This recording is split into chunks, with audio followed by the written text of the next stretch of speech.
Welcome back to the channel. कैसे हैं आप सभी। तो सीटेट की जो आंसर की है वो आप लोगों की आई है और सीटेट की आंसर की देखने के बाद में की चैलेंज के लिए आप लोगों को जो है वो समय दिया जाता है और वो जो था वो आप लोगों के आज लास्ट डेट थी यानी कि 26, जिसको एक दिन के लिए बढ़ा दिया गया है और अब आप लोगों की उसकी डेट जो है वो 7 जुलाई कर दी गई है, यानी कल तक जो है वो आप लोग इसके लिए चैलेंज कर सकते हैं।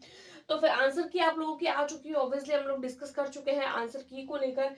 चैलेंज आप लोगों को करना है, किन किन कैंडिडेट्स को करना चाहिए और किन किन क्वेश्चंस पर करना चाहिए उसके बारे में आज की वीडियो में मैं आप लोगों के साथ में डिस्कस करूंगी। देन इसका रिजल्ट कब आएगा और आंसर की चैलेंज करने के बाद में क्या आप लोगों के मार्क्स बढ़ेंगे नहीं बढ़ेंगे, साथ ही साथ आप लोगों के पासिंग मार्क्स बढ़ेंगे, पासिंग मार्क्स कितने हैं, इन सारी बातों पर आज की वीडियो में डिस्कस करने वाले हैं। चैनल पर पहली बार आए तो प्लीज वीडियो को लाइक करके चैनल को सब्सक्राइब कर दीजिए, क्योंकि जो भी ऑथेंटिक न्यूज होती है और जो भी लगता है कि इस पर एक वीडियो पर्टिकुलर बननी चाहिए, ऐसे ही टॉपिक पर वीडियो बनती है, फालतू की वीडियो जो है वो इस चैनल पर नहीं आती है। तो फिर चलिए बिना किसी देरी के हम हमारे टॉपिक पर आते हैं। सबसे पहले तो हम लोग बात करेंगे आंसर की को लेकर। तो देखिए आंसर की तो ऑब्वियसली आप लोगों की आ चुकी है। अब जिन जिन कैंडिडेट्स ने अपने चेक किए हैं तो ऐसे कैंडिडेट है ना जिनके 89 आ रहे हैं, क्योंकि देखिए 90 मार्क्स चाहिए तो 89 वालों को भी दिक्कत रहती है। तो ऐसे में कि देखिए जब एक आप लोगों की आंसर की आती है उसके बाद में आप लोगों की रिवाइज आंसर की आती है, इस पर भी मैं बात करूंगी कि रिवाइज आंसर की आती है या डायरेक्ट ही आप लोगों का रिजल्ट आता है, क्योंकि इसको लेकर भी कौन जो है वो कैंडिडेट को जो है वो कंफ्यूजन रहती है। कंफ्यूजन किनको रहती है, जिनको 81 चाहिए, 81 है और 89 है, क्योंकि देखिए जिनके 81 है 82 होगा तो वो पास हो जाएगा, जिनके 89 है तो एक नंबर उसको मिलेगा तो वो पास हो जाएगा। तो ऐसे कैंडिडेट को बड़ी कंफ्यूजन रहती है कि कहीं ना कहीं करके कुछ भी करके मैं आंसर की को चैलेंज करूं, कोई एक पर्टिकुलर क्वेश्चन ऐसा मिल जाए जिसको मैं चैलेंज करूं, मेरा मार्क बढ़ जाए और मैं पास हो जाऊं, क्योंकि भाई 6 महीने की बात है ना, आगे आने वाले टाइम में आप लोगों के सामने वैकेंसीज है। TRE 4 हो गया, TRE 5 हो गया, D++B, NVS, KVS, ये सारी वैकेंसीज आप सब लोगों के सामने है और इसके लिए मोस्ट इंपॉर्टेंट यही जरूरी है आप लोगों के लिए, सीटेट। तो सबसे पहले हम लोग बात करेंगे कि किन कैंडिडेट्स को आंसर की चैलेंज करना चाहिए और कौन कौन से सब्जेक्ट में करना चाहिए। तो देखिए अगर आप लोगों को कोई क्वेश्चन में लग रहा है ना कि आंसर, देखिए वैसे तो अगर आप लोग देखेंगे तो आपको एक जो की होती है ना उसके अंदर आप लोगों को जैसे पेडागोजी हो गई, आप लोगों के CDP हो गया या फिर आप लोगों की लैंग्वेज हो गई, तो इनमें तो आप लोगों को ऐसे ही लगेगा कि इसकी मेरी तरफ से ये आंसर राइट होगा, किसी और की तरफ से ये आंसर राइट होगा, बोर्ड ने कुछ और दिया होगा। जैसे कि अगर मैं बात करूं CDP की, तो देखिए CDP एक ऐसा सब्जेक्ट होता है ना जिसके आंसर ही फिक्स नहीं होते। CDP सब्जेक्ट ही ऐसा है, आंसर फिक्स नहीं होते हैं। हमारे पर्सपेक्टिव से हम कुछ और सोचते हैं, क्योंकि ऑथेंटिक जो चीजें होती है वो तो फिक्स्ड होती है, ऑथेंटिक है, लेकिन वो चीजें जो ऑथेंटिक नहीं होती है जैसे कि CDP हो गया तो ये फिक्स नहीं है। यहाँ पर आप लोगों के अपना माइंड सेट है, उस हिसाब से इसके आंसर्स बनते हैं। तो अगर आप लोगों को लगता है ना कि CDP में या फिर आप लोगों के कोई सब्जेक्ट की पेडागोजी हो गई उसमें आप लोग सोच रहे हैं कि आप लोग जो है वो कोई आंसर को है वो चैलेंज करेंगे, तो आप इसका प्रूफ नहीं दे पाएंगे CDP के लिए अधिक, क्योंकि देखिए जो फिक्स्ड क्वेश्चन है, मान लीजिए आप लोगों को पूछ लिया कि ये मनोवैज्ञानिक कहाँ के है, तो कोई फ्रांस का होगा, ग्रीक का होगा, तो आप इसके लिए की चैलेंज कर सकते हो। लेकिन ऐसे क्वेश्चन जो ट्रिकी होते हैं, जो आप लोगों के माइंड बेस्ड पर डिपेंड रहते हैं, उस क्वेश्चन का आप ऑथेंटिक रीजन कहाँ से लाएंगे। तो ऐसे क्वेश्चन पर तो चैलेंज करने का कोई मतलब नहीं है, CDP में करने का कोई मतलब नहीं है, क्योंकि आप लोगों का आंसर फिक्स नहीं होता है। देन हम लोग पेडागोजी की बात करें, सब्जेक्ट पेडागोजी की, तो उसमें भी कोई मतलब नहीं है कि आप लोग आंसर्स को जो है वो जो है चैलेंज कर सकते हैं। उसके बाद में अगर मैं बात करूं आप लोगों की हिंदी और इंग्लिश की, तो देखिए अगर हम लोग हिंदी और इंग्लिश की बात करते हैं ना, तो मैक्सिमम इन दोनों सब्जेक्ट्स में हम लोगों की क्या पूछे जाते हैं, पैसेजेस। पैसेजेस, अब जो पैसेज होता है ना उसके भी आंसर जो फिक्स्ड है, जैसे मान लीजिए सिनोनिम्स हो गया, एंटोनिम्स हो गया, और हिंदी में देखें तो विलोम शब्द हो गया, तो ये चीजें फिक्स्ड है। लेकिन जो आप लोगों को पैसेज के कॉन्टेक्स्ट में पूछी गई है वो मान लीजिए आप कुछ और मान रहे हैं और बोर्ड कुछ और मान रहा है, तो आपके पास में उसका भी कोई ऑथेंटिक प्रूफ नहीं होने वाला है। तो आप ऐसे क्वेश्चंस पर अगर सोच रहे हैं कि आप ऐसे क्वेश्चंस पर जो है वो लगाएंगे कि चैलेंज करेंगे या क्वेश्चंस को चैलेंज करेंगे तो आप लोगों का मार्क बढ़ेगा, तो देखिए ऐसे तो बहुत सारे कैंडिडेट होते हैं, हम लोगों को बहुत सारे क्वेश्चंस मिल जाते हैं। अगर आप लोगों को की चैलेंज करना ही है, क्वेश्चन को चैलेंज करना ही है, तो आप या फिर तो साइंस में करिए, क्योंकि साइंस में देखिए एक क्वेश्चन मुझे भी मिला था जो है वो पॉलिनेशन वाला, पॉलिनेशन से परागण से रिलेटेड ऐसा कोई क्वेश्चन था, मुझे अच्छे से याद नहीं है।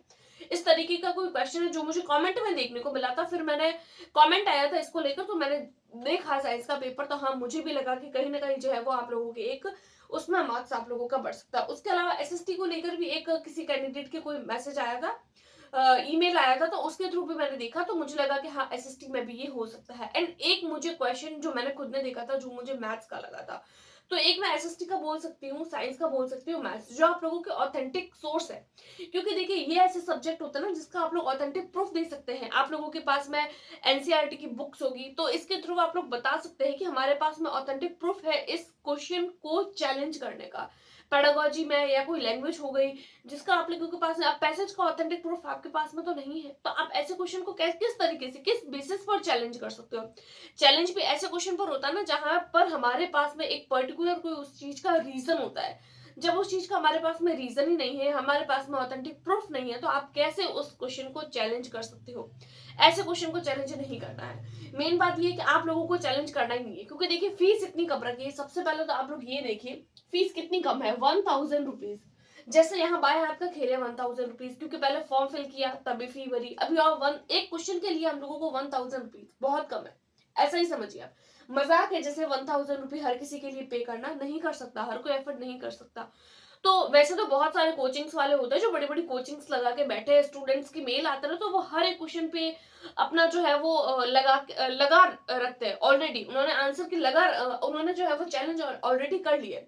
तो अगर आप अकेले हैं, आपको ऐसा लग रहा है कि भाई मैं आंसर की चैलेंज कर दूं, या अगर आपको ऐसा लग रहा है कि आपको करनी चाहिए, तो आप मत करिए।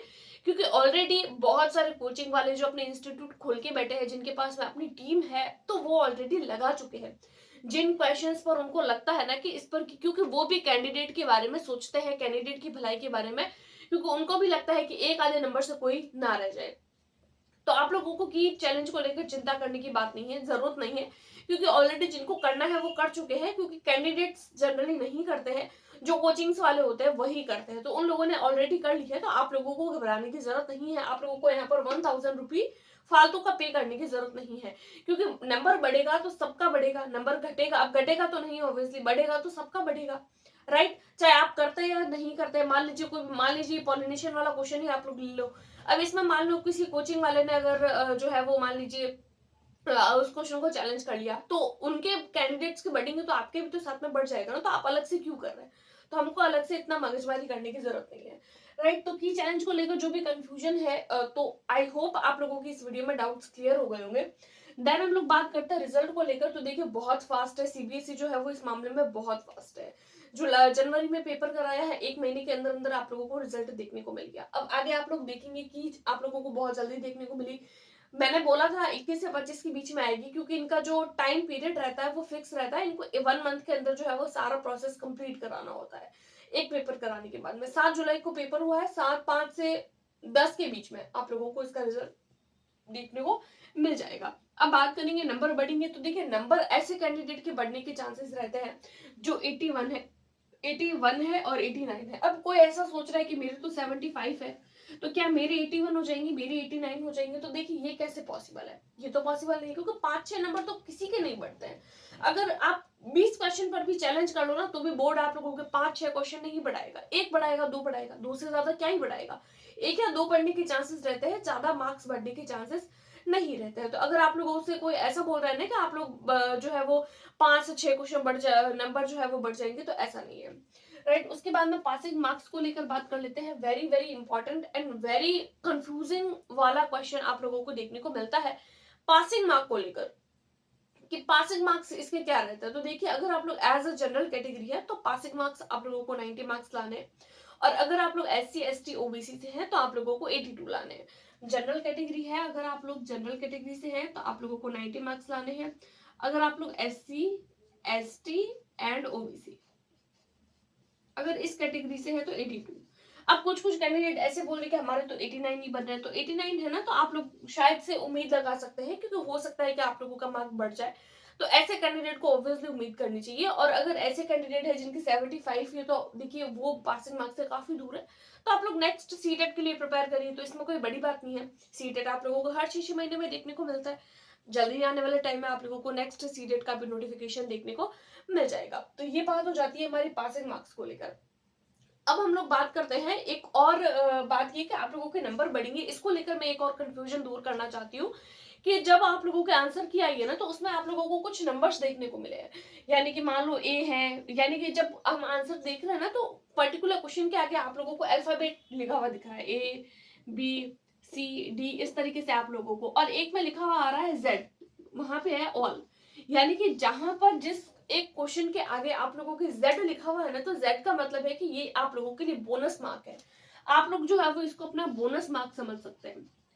ये आप लोगों के लिए बोनस मार्क्स है, तो आप लोग इसको बोनस मार्क समझिए। और अगर कैंडिडेट, और कई बार ऐसा होता है कि कैंडिडेट जो है वो आंसर की को चेक करने में भी आप लोगों की मिस्टेक हो सकती है। जरूरी नहीं है कि आप लोगों ने 100% श्योर ही चेक किया होगा। आप लोगों के अगर 89 बन रहे हैं, 81 बन रहे हैं, तो आप लोग अपने जो है वो रिजल्ट का वेट करिए। रिजल्ट आने पर कई बार ऐसा होता है कि आप लोगों को 1 या 2 मार्क्स बढ़े हुए देखने को मिलते हैं। उसके बाद में एक और बात जो कंफ्यूजन सबसे ज्यादा कैंडिडेट की माइंड में रहती है कि क्या इसकी रिवाइज्ड आंसर की आती है, क्योंकि हर एक एग्जाम की रिवाइज्ड आंसर की। तो देखिए, सीटेट में आप लोगों को आज तक कभी भी रिवाइज्ड आंसर की देखने को नहीं मिली है, और इस बार भी आप लोगों को रिवाइज्ड आंसर की देखने को नहीं मिलेगी। सीटेट कभी भी रिवाइज आंसर की नहीं देता है। अब आप लोगों के आंसर की आ गई है, रिवाइज आंसर की नहीं आएगी, डायरेक्ट आप लोगों को रिजल्ट देखने को मिलेगा। डायरेक्ट रिजल्ट आएगा 1 से लेकर 5, या 1 से, यानी कि फर्स्ट वीक, अगस्त का फर्स्ट वीक, उसमें आप लोगों को रिजल्ट देखने को मिल जाएगा। तो रिजल्ट आप लोगों को देखने को मिल जाएगा जल्द ही, और रिवाइज्ड आंसर की इसकी नहीं आएगी।